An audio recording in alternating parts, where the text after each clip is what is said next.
देख रहे हैं AL न्यूज अंदाजे लखनऊ। खबरें आपकी, अंदाज हमारा। आइए एक नजर डालते हैं आज की प्रमुख खबरों पर।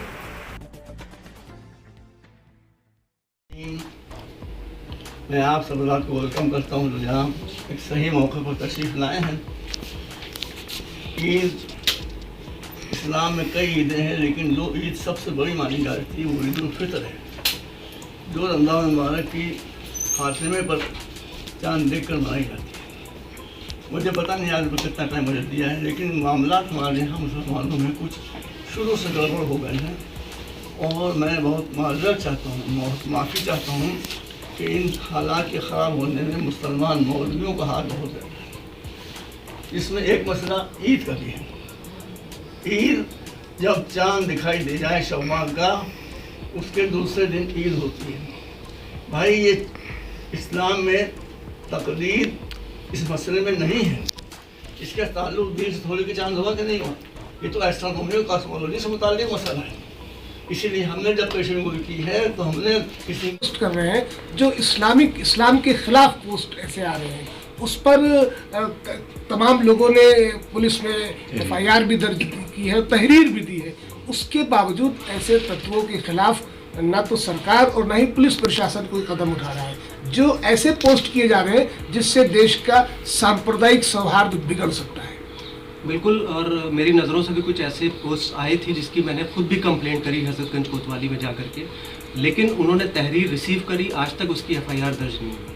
मेरा ये कहना है, मेरी ये मांग है कि उस पर फ़ौरन FIR दर्ज होना चाहिए, क्योंकि वो कोई भी हो, चाहे हिंदू हो या मुसलमान हो, अगर सांप्रदायिक सौहार्द को बिगाड़ने की कोशिश करे उसकी जगह सिर्फ सलाखों के पीछे होना चाहिए। आम समाज में उसकी कोई जगह नहीं है, क्योंकि हर मज़हब जो है उसका सबसे बेसिक जो है वो मोहब्बत, ह्यूमैनिटी, ये उसका पैगाम होता है। और उससे अलग हट करके अगर किसी भी मज़हब को कोई गलत कह रहा है, मज़हब कोई गलत नहीं होता है, मज़हब के मानने वाले गलत होते हैं। तो ऐसे लोगों की एक ही जगह है, वो है सलाखों के पीछे। उनको आम समाज से दूर करना चाहिए, उनको सख्त से सख्त कड़ी से कड़ी सज़ा देनी चाहिए। मौलाना साहब, आखिरी सवाल आपसे होगा। हिंदुस्तान के मशहूर शायर हैं मुनव्वर राना साहब, उन्होंने ट्वीट किया था और मुख्यमंत्री को एक खत लिखा और उसमें उन्होंने कहा कि शराबियों को अगर शराब पिलाई जा सकती है तो नमाजियों को गोश्त भी खिलाया जा सकता है। इसमें और भी लोगों ने मुख्यमंत्री से दरख्वास्त की है कि गोश्त की दुकानें खोल देनी चाहिए, क्योंकि इस कारोबार से ताल्लुक़ रखने वाले लोग भुखमरी की कगार पर आ चुके हैं। ऐसे में आप क्या कहना चाहते हैं हुकूमत उत्तर प्रदेश से कि क्या गोश्त की दुकानें खोलना गलत है बनिस्बत की शराब खानों के?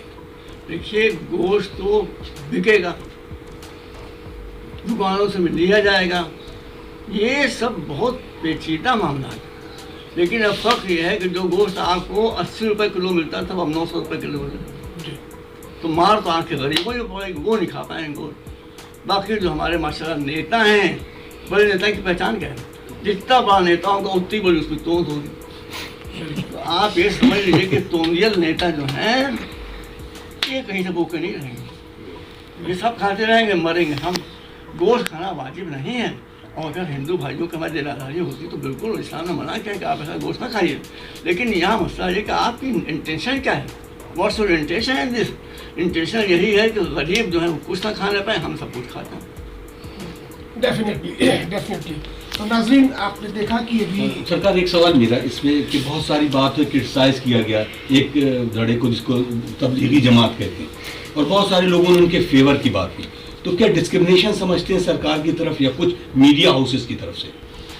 मीडिया जो है उससे हमको शिकायत है, हमारे सब भाई हैं, लेकिन मीडिया अगर करप्ट हो जाए और लोगों को मिलाने के बजाय लोगों को लड़ाने की कोशिश करे तो ये बहुत बदकिस्मती की बात है। तब मैं तबलीगी जमात से मेरा कोई संबंध नहीं है, मैं उनके जो चीफ है उनको जानता भी नहीं कौन है, लेकिन वो उन लोगों ने कभी लड़ने भिड़ने की या किसी को मारने काटने की बात नहीं की है। दैट्स द बात। They are faithful to this country, वो इस मुल्क के वफादार हैं। ये इस तरह के इल्ज़ाम, अब नतीजा है कि आप देखिए सब छूट रहे थे, उनको कोरोना हो गया, उनको ये हो गया, उनको हो गया, हुआ कुछ भी नहीं। सीधे साधे लोग हैं, वो कहते हैं आप तबलीगी जमात का खुलासा का अच्छे बनिए, तो अच्छे बनिए जो है ये खाली बनिए ही अच्छे हो गए।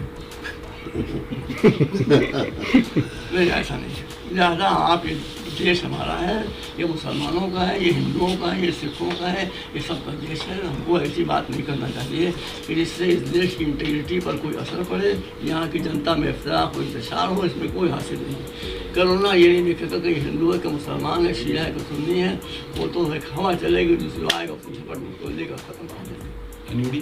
तो करप्शन, जब तक के करप्शन आप नहीं खत्म करेंगे, हाथ में आप बता दूँ तो वो आदमी आया हमारे पास, मैं कहा कि वो तो कह रहे हैं कि मतलब हमारा हक पहले मिलेगा, कितना 10,000। हमने कहा भाई ठीक है, देंगे, क्या करें। और वो पैसा भी लेके गए, डॉक्यूमेंट्स ले गए, तो वो फिर मालूम रोड क्या वापस आए। वो कह रहे हैं कि अब वो ऑफिसर है, वो कह रहे हैं कि आप तो हालात जो है बदल गए हैं, अब 10,000 आपको और देना पड़ेगा। देखिए, ये हमारा तो खुद गुजरी है एक चंद रोज में।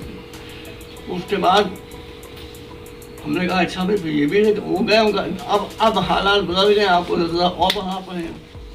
समझ गया, ये तो चलता ही रहता, हमें सर्टिफिकेट मिलता ही नहीं, उनका कहीं तो घूमता है। इत्तेफाक से हम आ रहे थे, अलीगढ़ से लखनऊ आ रहे थे, तो हमको एक ऑफिसर मिले, वो हमको पहचानते हैं, तो आके बेचारे मोहब्बत से मिले। वो पता नहीं क्यों उनके दिल में बात आई, वो हाई ऑफिसर में हो, तो हमसे आए कहने लगे कि आप की तबीयत ठीक है, ये है वो है। उसका पूछने लगे आपको कोई समस्या तो नहीं है, कोई प्रॉब्लम नहीं है, प्रॉब्लम हो तो हमको बताइए। तो हमने कहा भाई हमें कोई प्रॉब्लम नहीं, भाई यही प्रॉब्लम है स्कूल के सर्टिफिकेट की कि हर दफ़ा आदमी जाता है उसको और बढ़ा देते हैं।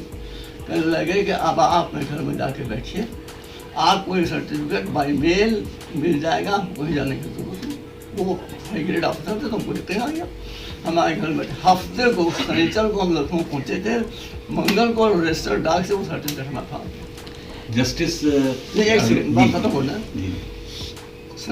मंगलवार को हमारे पास सर्टिफिकेट आ गया। बुध को वो था ऑफिसर, वो हमारे पास आ गया, मेरा हक दीजिएगा तो आपको ये सर्टिफिकेट मिलेगा, वरना मिलेगा नहीं। मेरे कहा get out from my office. हमने उसको फटकारा, निकल जाए यहाँ से, नाम निकलवा देंगे अभी तो उसको, तब वो गया। ये न्यूज़ में आपका स्वागत है। आज बहुत बड़ा पैगाम मुस्लिम धर्मगुरु कल्बे सादिक साहब की तरफ से आया है और देश हित में बहुत बड़ा योगदान रहा है उनका। हमेशा सभी जनता से अपील ये करके देश हित में बहुत लोगों को पैगाम देकर उनको समझा बुझाकर कि वो सोशल डिस्टेंसिंग से लेकर बिना वजह बाहर घरों से न निकले। और आज जो बातें हुई वो ईद के मौके पर उन्होंने सबको पैगाम दिया कि बेवजह कहीं पर परेशानी का सबब न बने और देश हित में बहुत बड़ा योगदान दें। कैमरामैन मोहित अहमद के साथ मैं आलम अंदाज़।